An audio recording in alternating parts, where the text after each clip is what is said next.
The rejected one, she had no name now. Only a number dot inside a cold, dark metal room. She sat alone. No windows, no light. Only the sound of her slow breathing and the soft hum of machines. Her arms were tied to the chair. Her legs were chained. To the floor, she was called Subject 12. Years ago, scientists created her in a secret alien lab. She was not born. She was built to be strong, fast, and powerful. Stronger than any soldier. But something went wrong. She was not calm like the others. She had emotions. Anger, sadness, fear. The scientists called her unstable. They tested her again and again. They pushed her until she broke. When she screamed, the walls shook. When she cried, things exploded. One day, they stopped the tests. Now, she was just a problem, a danger. Outside her cell, 2 guards talked in low voices. "She's useless," said the first one. "Too dangerous, too broken. Termination order is signed," the other replied. "She's gone tomorrow." Virel heard every word. Her ears were sharper than human ears, but she didn't cry. Not anymore. She was tired of crying. She looked down at her hands. They used to glow with power. Now they were quiet, empty. Nobody wanted her, not even the people who made her. Suddenly, the lights went red. Alarm, warning, intruder alert. The guards shouted. Footsteps ran in the hall. Then boom, an explosion.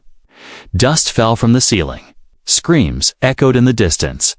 She lifted her head, confused. What was happening? The door to her cell hissed open. Smoke filled the room.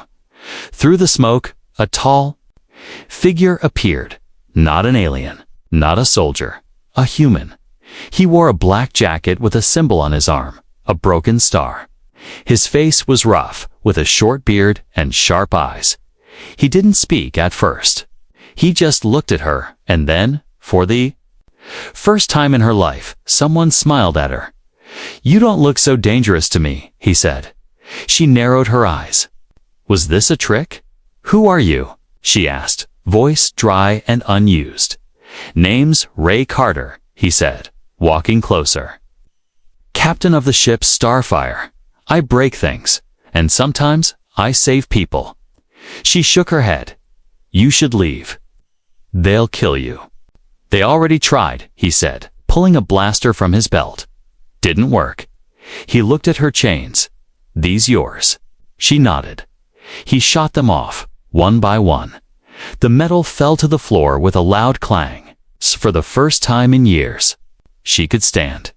Her legs were weak. She almost fell. Ray caught her. "You're lighter than I thought," he said, grinning. She pulled away. "Why are you helping me?" Ray looked serious now. "Guess no one else will. And because I know what it's like to be thrown away." Outside, more explosions rocked the building. "We don't have much time," he said. "I can get you out of here, off this planet. But you have to decide now." She looked at the door. Freedom. Then she looked back at the chains on the floor. "What?" "If I hurt someone," she whispered. Ray shrugged. "Then I'll stop you." She blinked. "But I don't think you will," he added. "I think you're more than what they say." Nobody had ever said that to her. She took a step toward him. Then another. Her hands were shaking. He held out his hand, slowly. She reached out and placed hers in his. It was warm. Alarms screamed louder now. Ray turned. Time to go. They ran through smoke and fire, past broken doors and dead machines. She saw scientists lying on the floor, some breathing, some not. Part of her wanted to stop, to ask why they did this to her. But Ray kept pulling her forward. They reached the exit. A small ship waited outside, engines hot and ready. "Get in." Someone shouted from inside. Ray helped her climb aboard. The ship rose into the sky below. The lab burned. She looked down one last time. She wasn't Subject 12 anymore. she didn't know who she was yet. But she was free. The stars were silent. From the window of the small ship, Virel stared out into space. She had never seen this much darkness before. Strange, she thought freedom would feel brighter. Behind her, the ship buzzed with quiet life. Machines hummed. Soft voices spoke. It felt ... calm. Too calm. She wasn't used to calm. She was used to chains, to commands. Ray Carter walked in with 2 metal cups. He placed one near her. Steam rose from it. "Tea," he said. "Not poisoned, I promise."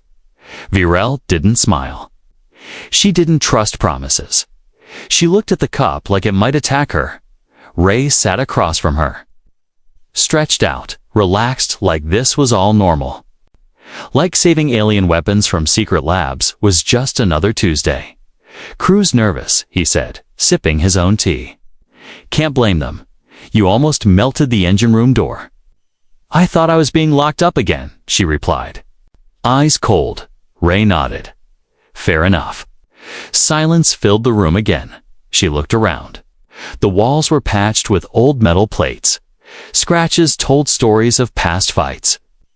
On one side, drawings were stuck to the wall made by a child's hand. This place was no military base, no lab.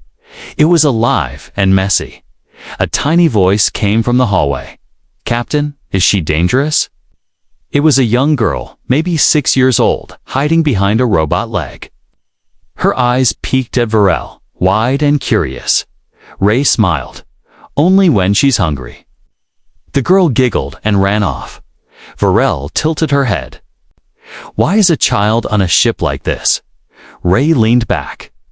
"This ship is for those who don't belong. She's a war orphan. Like me. Like you." She blinked. "You're not like me." Ray looked her straight in the eyes. "Aren't I?" Virel stood and walked to the window again. "Everyone I touch," she said, "gets hurt." He stood beside her. "Maybe it's not about the power you have," he said, "but what you choose to do with it." She frowned. "I wasn't built to choose." Ray turned to her. "Then it's time you learn." Later that day, Virel walked through the ship slowly. The walls were narrow, the floors creaked. Crew members stopped talking when she passed. Some stepped back. One even locked a door. She didn't blame them. She remembered what she did in the lab. How she broke walls without touching them. How fire burst from her hands when she was scared. How guards flew through the air when she screamed. Monsters don't get second chances. But Ray wasn't afraid. Not once. Why? She found him fixing a panel in the engine room, oil on his hands, tool in his mouth. "You run this ship yourself?" she asked. Ray smiled. "Mostly, crew helps. Ship helps. You'll help too if you want." Virel raised an eyebrow. "You want me to fix wires?" "I want you to belong somewhere," he said simply. That night, she couldn't sleep. Her dreams were full of fire and noise and glass breaking. She woke up shaking. Then, she heard it screaming. She rushed into the hallway. A crew member had collapsed. A young boy. His body was shaking. His skin was pale. Poison gas leak. Someone yelled. Ray was already there, pulling the boy back. But the door was jammed. Gas filled the room. Without thinking, Virel stepped forward. She closed. Her eyes, her fingers glowed. Heat swirled around her. The metal around the door melted carefully, not wildly like before. She forced it open with one wave of her hand. Ray pulled the boy to safety. People stared. Nobody said a word. Virel's chest rose and fell fast. She expected shouting, guns, commands instead. Ray walked up to her and placed a hand on her shoulder. "You didn't lose control," he said. "You saved him?" For the first time in her life. Someone thanked her for her power. Later, the crew whispered about her. "She's not like they said. Did you see her? She helped. She could have killed us, but she didn't. Virel heard every word. She sat quietly, unsure of what to feel. Ray came and sat beside her. That was your choice, he said. She looked at him. I didn't know I could choose. You can now. She turned to him. Why did you really come to that lab? He looked down. His voice was softer now. Long ago, I left someone behind. Someone like you? I was scared. I didn't help her. He paused. She didn't make it. Virel felt something stir inside. Not anger, not fear, something else, hope. Virel, she said suddenly. Ray looked up.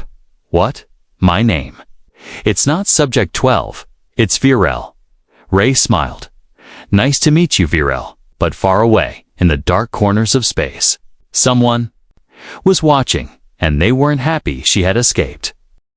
Virel stood in front of a mirror. She had never seen her own face for this long before. In the lab, mirrors weren't allowed.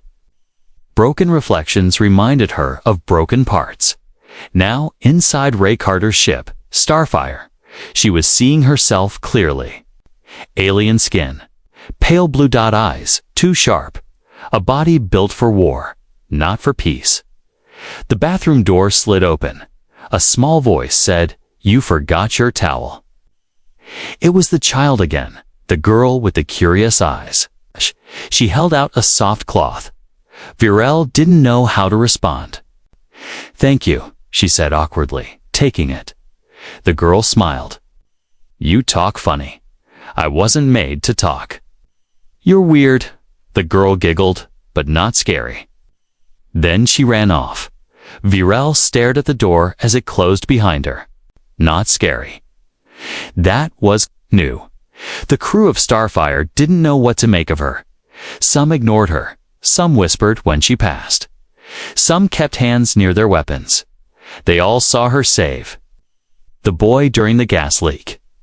But trust doesn't grow overnight, especially for someone who once made walls bleed and machines scream. Ray tried to help. "She's saved your lives," he reminded them. "She's unstable," the engineer replied. "She's a weapon." "She's learning," Ray said. "So did you. So did I." But the looks didn't stop. The fear didn't fade. Virel began to notice small things. Food was left outside her door. No one invited her to the mess hall. No one sat beside her during flights. She wanted to ask why, but she already knew. She didn't belong here. Not yet. Maybe never. She started waking up early, before the crew. She cleaned parts of the ship, fixed damaged wires, reprogrammed the med-bot. One morning, she even cooked breakfast. Badly, but the child smiled anyway.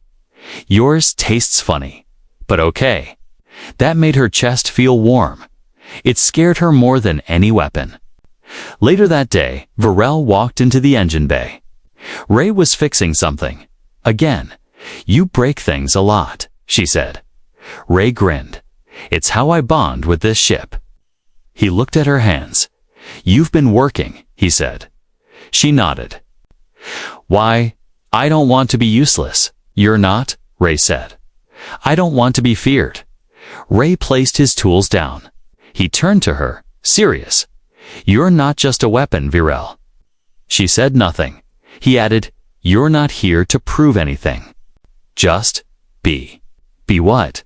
She wanted to ask, but the words never came. That night, her dreams returned. Not soft ones. Memories, labs full of fire. Screams, needles, screeching metal. Hands pulling her apart to see how she worked. She woke up gasping. Sweat on her face, alarms in her head. She stepped out of her room.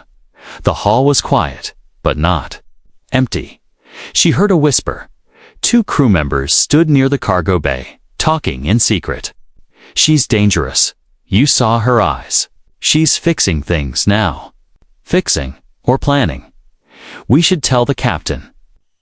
"He's blind. That thing will turn on us." Virel didn't breathe. She stepped back. Her foot made a soft sound. Both turned. Their eyes met hers.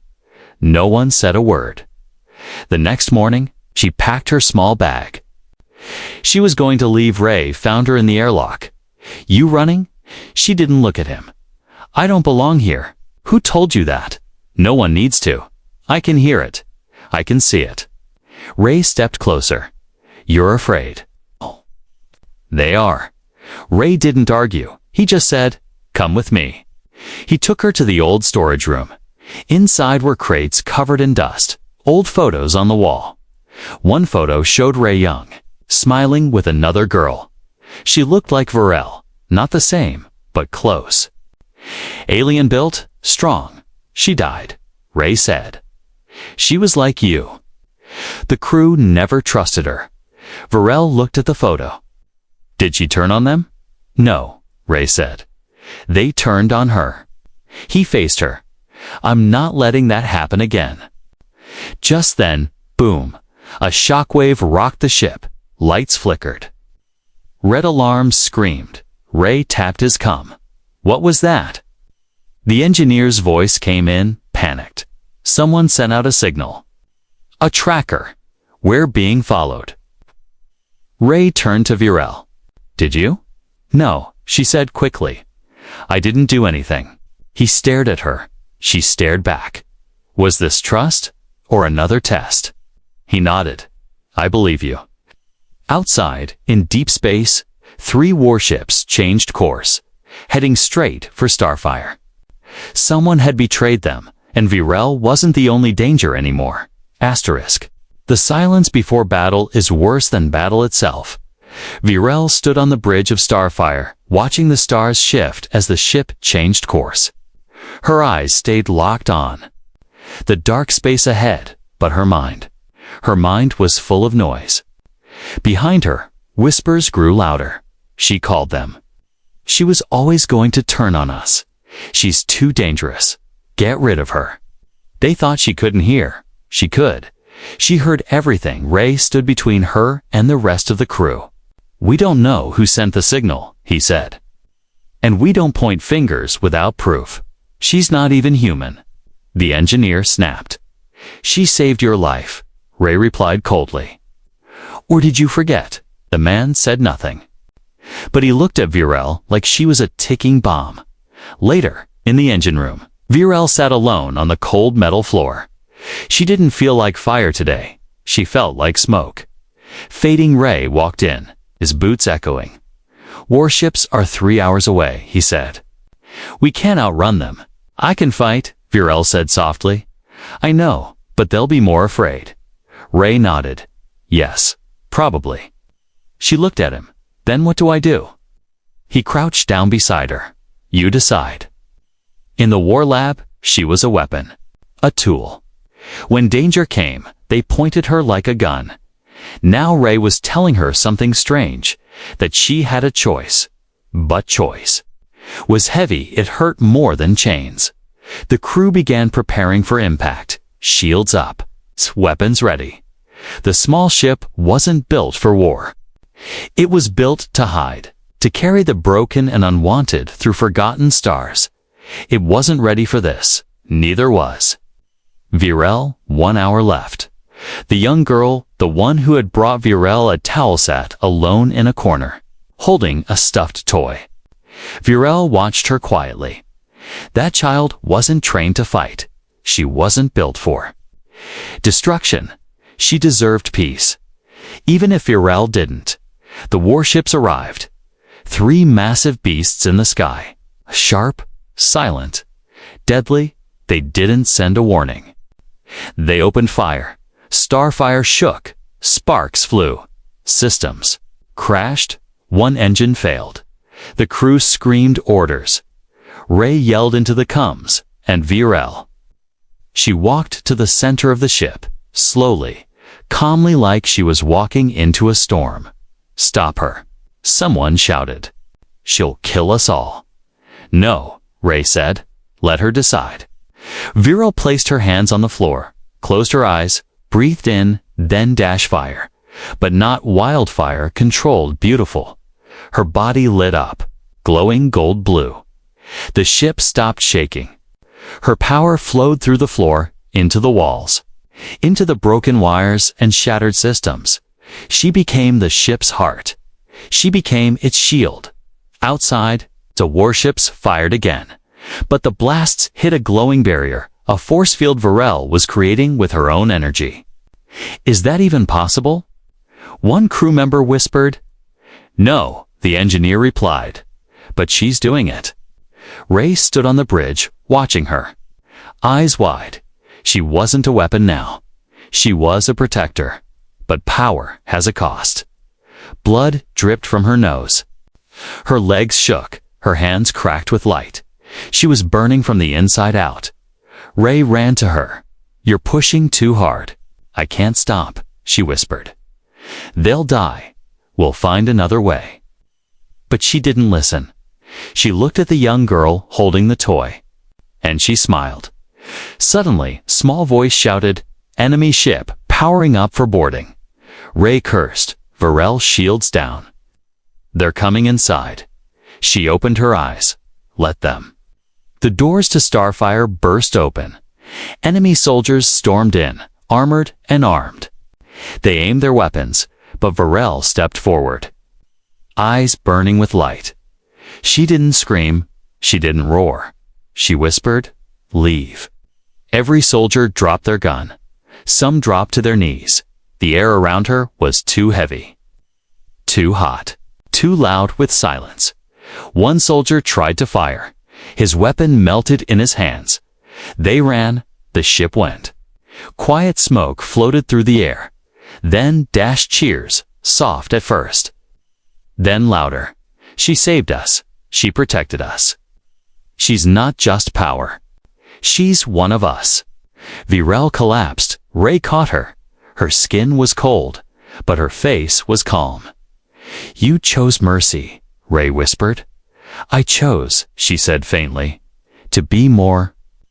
That night, no one locked their doors. Food wasn't left outside her room anymore. She was invited to the table, and for the first time in her life, she laughed. Just once. Just enough. But far away, on a shadowed planet. A transmission played. Subject 12 located. Confirmed active.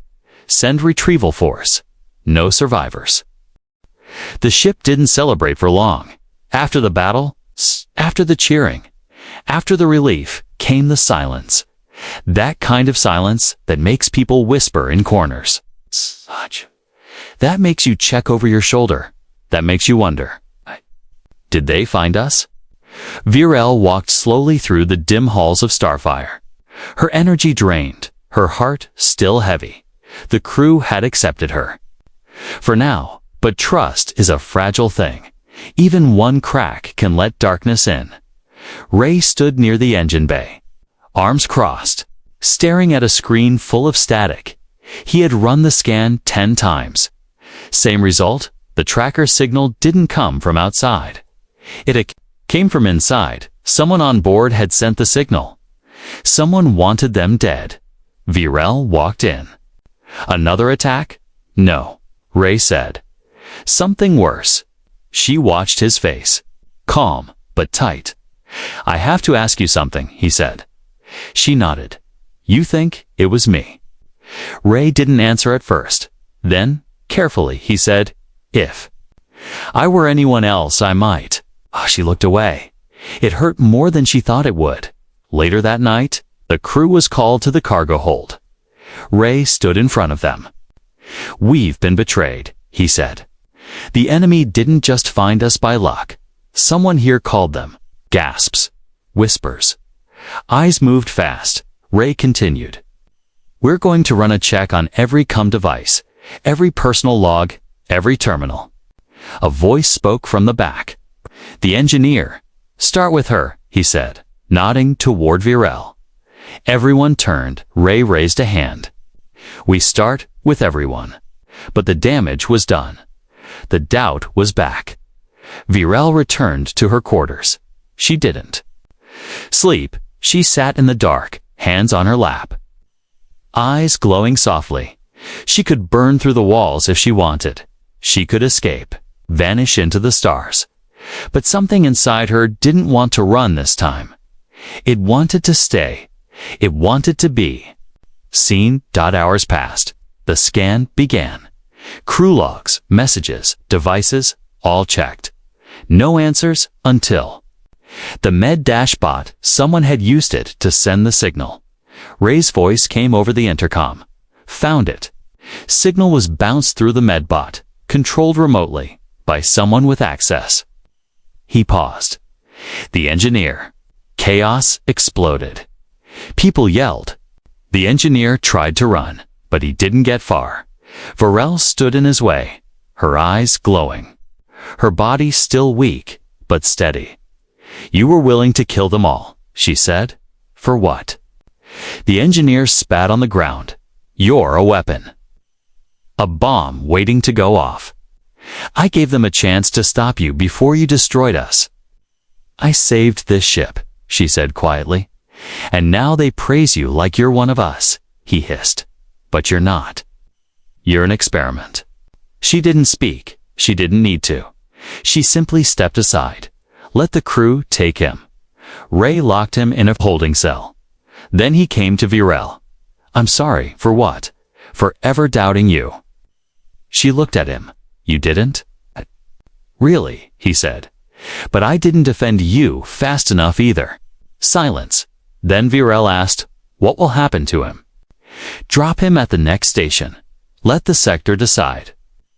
Varel nodded, but deep inside, a question burned. Would there be others? Would more people see her not as a person, but a threat? Later, the little girl with the toy knocked on Viel's door.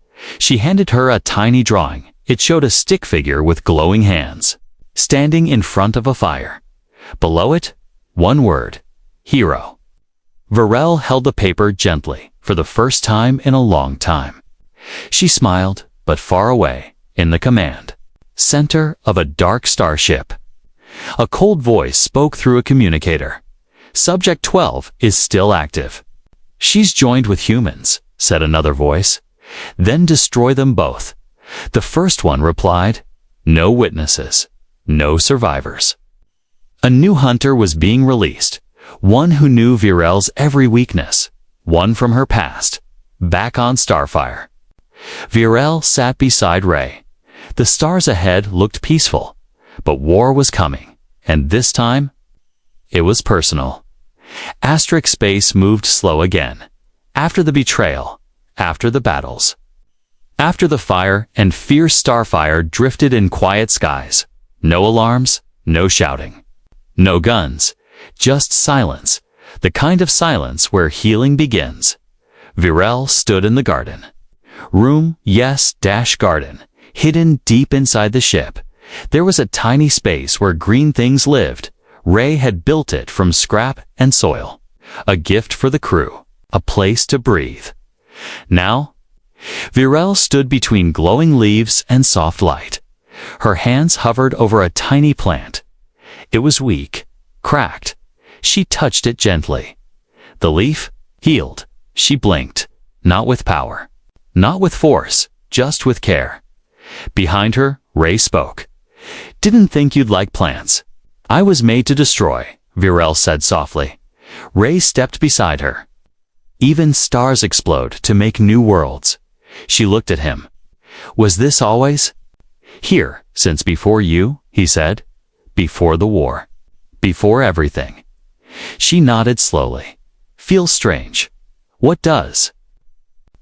Over the next few days, things changed. Small things.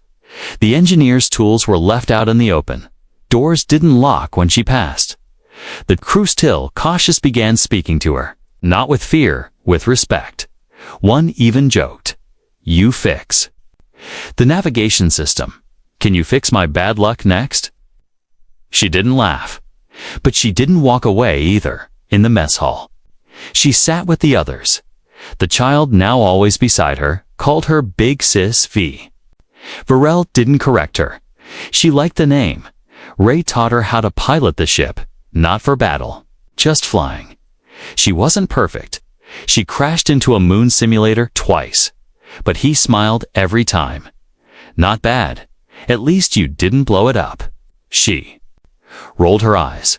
Yet? One evening, Ray told her a story about a crew member he lost. Long ago, a girl who was also different. Powerful. She didn't get a second chance, he said. Virel asked, why me? Ray paused. Then said, because. I believe. Some people just need one person to believe in them first. She didn't speak. Her throat felt tight. But peace never lasts in space. One morning, the warning sirens rang again. Not weapons, not warships. A life signal. Weak, floating alone, Ray and Virel took a shuttle to investigate. What they found shook her to her core. A pod, damaged. Scarred. Inside, another. Like her, but not exactly. He was older, bulkier, burned across the chest, still alive, barely, VIR. Open the pod, Unit 9. The man's eyes fluttered open. He whispered, 12. She hadn't heard that name in a while. The number they gave her. Back on the ship. The stranger was taken to Med-Bay. Ray watched from the hallway. You know him? She nodded. We were trained in the same lab. He's like you. Virel hesitated. No, he never broke the rules. He liked the pain. Ray looked at her. You think he's a threat? She didn't answer, but her eyes sharp, glowing slightly, said yes. That night, Virel couldn't sleep. Too many thoughts, too many ghosts. Ray found her on the observation deck. Talk to me. I don't know if saving him was the right choice. Ray shrugged. You didn't know it was him. I should have let him float, she said coldly. Ray looked out at the stars. We save who we can. That's what makes us human. She smiled faintly. Then I must be becoming human. But down. In the Med-Bay, the man opened his eyes fully and smiled. Not kindly, not softly, but with purpose. His fingers twitched. He touched the screen beside him. A message was sent silent and fast through hidden channels. For words, Subject 12 is here. Back in the garden room, Virel stood near the same plant it had grown. So had she, but roots can be shaken and peace. Peace is always borrowed in a galaxy full of ghosts. The final storm was coming, and it had her name on it. Virel stood at the edge of the ship's main deck, staring into the black sea of stars. Somewhere out there, someone was coming. She could feel it in her bones like gravity, pulling the past back to her doorstep. Behind her, the crew worked in silence, repairs, defenses. Quiet tension. The man they found, Unit 9, was no longer resting. He was awake and smiling. Ray stood at the Med-Bay doorway, arms folded. He hasn't said a word, he told Virel. He doesn't need to, she replied. He's here for one reason, to take you back. She nodded. Or destroy everything that stands between me and them. Ray didn't flinch. Then let him try. But Virel didn't smile. This time, they won't just try to take me, she said. They'll burn this ship down. Ray looked her in the eyes. So we stand together. An hour later, Starfire went dark. No lights, no sound, just cold. Then they arrived. Not one ship, not three, but a fleet, silent, black, floating like shadows. This wasn't retrieval. This was an execution. The screen lit up with a message. Return Subject 12, or be erased. Ray read it, then looked at Virel. She didn't hesitate. I'm going down there. No, he said firmly. Not alone. I was made for this, she replied. Ray stepped closer.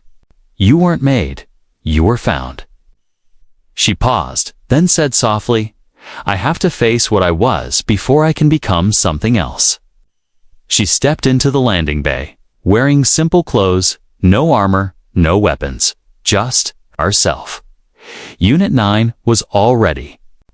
There waiting by a small shuttle. You look soft, he sneered. I'm not what I was, she replied. He tilted his head. And what are you now? She took a breath. I don't know yet, but I'm going to find out. They flew together toward the flagship, two ghosts returning to the graveyard. The ship opened its gates, welcomed them like old property. Inside, the air was heavy. The same smell she remembered: metal, chemicals. Control dot waiting for her stood the commander, tall, cold, unblinking. Subject 12, he said flatly. Return to the program. Virel stood still. No. A pause. Disobedience. Is malfunction? No, she repeated. It's choice. He turned to Unit 9. End her. The attack came fast. Unit 9 launched forward, fists glowing, power wild. But Virel didn't back away. She caught his arm mid-dash air, held it, looked him in the eyes. You never had a choice, she whispered, and then she let go. Unit 9 froze. His mind flickered. For a second, just one, he saw the chains around himself, and that second was enough. Virel turned. Power growing around her like light from a rising sun. I'm not your weapon, she said. I never was. The ship shook not. From Starfire E.Ray had followed. The crew was outside, holding back the fleet with every ounce of fight they had. Because she wasn't just some mission anymore, she was family. The commander yelled, "You were built by us." No, she said, rising above the floor now. You broke me, but I rebuilt myself. The lights exploded, her power surged, but this time, it didn't burn uncontrolled. It moved like music, like fire that chose where to dance. Unit 9 stepped back. Help me, he said quietly. She turned to him. I? Can't you have to help yourself? He looked down, then fell to his knees. She faced the commander one last time. You can't control what you never understood, she said. Then she closed her eyes and let the light go. A wave of energy swept the flagship, but not to destroy, too. Disabled to erase every control system, every command. Every chain that the fleet outside shut down. Silence fell. Later, she stood beside Ray on Starfire again. No battles. No alarms, just breathing. And stars, Ray looked at her. You could have killed them. I didn't have to. You've changed. I'm still changing. The crew gathered. No one whispered now. They laughed. They welcomed her. The girl with the toy held up another drawing. This time, Virel had wings and a heart. Someone asked, "What do we call her now?" Ray smiled. Her name is Virel. She looked at them all and said, "Not a weapon, not a number." She touched her chest. Just me. The stars moved on, and so did she. Free, finally.